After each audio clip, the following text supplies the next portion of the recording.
السلام عليكم احلى المتتبعين، كي دايرين؟ لاباس عليكم؟ كنتمنى تكونوا بخير وعلى خير ان شاء الله. يلقاكم هذا الفيديو في احسن الاحوال يا ربي. اليوم ان شاء الله غادي نشارك معكم واحد الكوتليت رائع وزوين، وان شاء الله غادي تعجبكم الطريقه سهله وبسيطه بدون دخان وبدون تعب وبدون قوة تمارة. المهم غادي نشارك معكم اليوم واحد العشيوه على قد الحال. المهم انا بغيت نوصل لكم ميساج على بعض الاخوات اللي كيبغيو يديروا كوتليت وكيخمو خصهم يشعلوا الفاخر، خصهم بزاف ديال الحوايج. اليوم لالا جبت لك احسن طريقه وابسط طريقه وسهله وبسيطه كما كتلاحظوا. آه دغيا غتوجدي الكوتليت ديالك، كيجيو عندك الضياف على غفله بلا ما تشعلي الفاخر، ما حتى شي حاجه، غتوجدي الكوتليت باحسن طريقه وباحسن ما يكون. بقاي معايا ان شاء الله تشوفي الطريقه وتشوفي المقادير وتشوفي طريقه التحضير ان شاء الله. نتمنى تعجبكم الطريقه هذه وبارطاجيوها. الله يعطيكم الستر، الله يجازيكم بخير. بغيت هذا الفيديو يوصل عدد ديال الناس وعدد ديال اللايكات، الله يجازيكم بخير. وبالنسبه لاخوات اللي اول مره كتشاهد قناه ام يوسف، نتمنىك يا حبيبه ديالي تشتركي في القناه، ولا انت خويا تشترك في القناه، تفعل داك الجرس الاحمر ان شاء الله يوصلك كل جديد، ودير لايك الفيديو. ومن طبيعه الحال شي كومونتير زوين هو اللي كيزيد هذا يشجعني اكثر. ونوريكم ان شاء الله بسم الله. بلا ما نطول عليكم غادي نبداو بطريقه التحضير ديال الكوتليت ديالنا. كما كتلاحظوا عندي هنايا واحد المقدار ديال انا قياس ديالي اللي غنوريكم غير الطريقه وصافي. هنايا عندي نص كيلو ديال اللحم.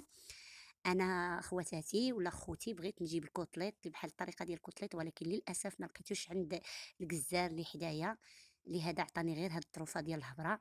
المهم نتوما غادي ديروا الطريقه ديال الكوتليت، اللحم كوتليت ديال الضلوع. عرفتي كي كيجي راه يا سلام، ولا العنقره كتجي غزاله غزاله بزاف. وبالنسبه لطريقه التحضير راه غتصدمكم، وطريقه زوينه بزاف وكيجي لذيذ ودغيا كيطيب في ساعه. غمضي عينيك وهانتي حطيتي الكوتليت ديالك، يا سلام تبارك الله، راه كيجي روعه بزاف. بالنسبه كما قلت لكم المقادير، القياس اللي عندي نص كيلو تاع اللحم، وعندي هنايا الكوكوت ولا طنجره الضغط. غادي نضيف فيها اللحم ديالي، بسم الله. غادي نضيف اللحم ديالي بالتدريج، نحطو كامل، نحطو عادي نستويه ونحطو الحمات ديالي. وبالنسبه المقادير اللي غادي نضيف لهاد الكوتليت ديالي، فقط غادي نضيف معلقه ديال السمن. السمن الحار ضروري، السمن الحار في هذا الكوتليط، عرفتي راه كيجي بنين بزاف وكيجي روعه وكيجي غزال غزال، عرفتي والله العظيم تجربوا غتردوا عليا. بالنسبه للاخوات اللي كيبغيو كما قلت لكم الكوتليط ساهل ولذيذ، وتبهري ليا الضياف ديالك اللي جاو عندك على غفله، غتوجدي غير شليضه وتوجدي الخضره ديالك باش ترافقي الكوتليت ديالك اولا الشوا ديالك. ها انت غادي نضيف انا معلقه ديال السمن الحار كما كتلاحظون. والله العظيم بغيت نصايبوا لوليداتي وقلت علاش لا نشارك معكم الطريقه، حيت كاينين الاخوات ما كيعرفوش لبعض الحوايج اللي هما ساهلين بحال هكا. لهذا فضلت نشاركوا معكم. عافاكم البارطاج الفيديو، لايك، الله يجازيكم بخير، باش ان شاء الله الاخوات اخرين والاخوات اخرين يستافدوا ان شاء الله باذن الله. كما كتلاحظي ضفت معلقه ديال السمن الحار، وغادي نضيف قليل من البزار اولا الفلفل السوداء، الفلفل الاسود كما كيقولوا، حنا كنقولوا له البزار بالدارجه العربيه ديالنا المغربيه، ولا في مصر ولا في الدول الاخرى كيقولوا الفلفل الاسود. قليل من الفلفل الاسود اولا قليل من الابزار، قليل من الملح.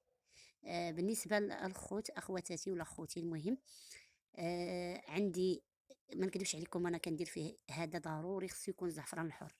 انا راه ما عنديش، انا غنقول لكم ضروري الزعفران الحر. بالنسبه اللي عنده الزعفران الحر يديروا، راه كيجي زوين.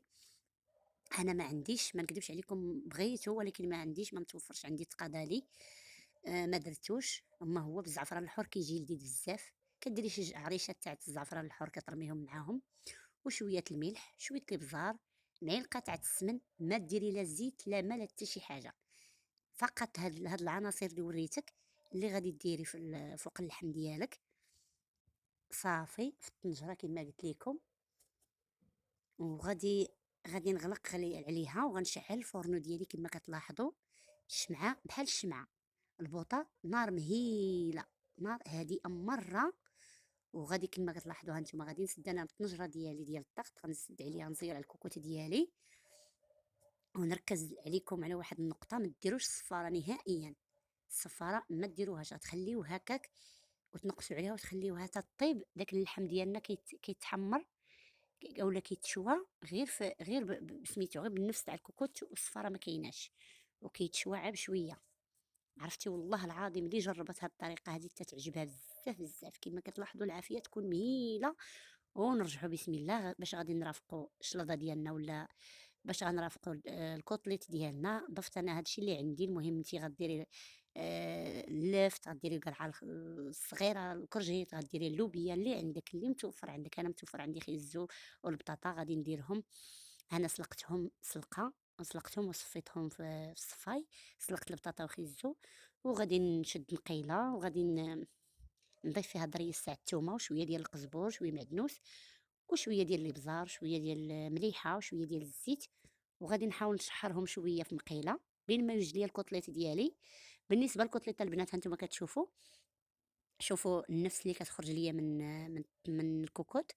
راني ما درتش الصفاره كما قلت لكم، ما ديروش الصفاره نهائيا باش الكوطليط ديالكم ينجح لكم زوين ويجيكم كما بغيتوه. راه والله العظيم وتجربوا هاد الطريقه هذه غتبقاو دائما ديروها. صافي،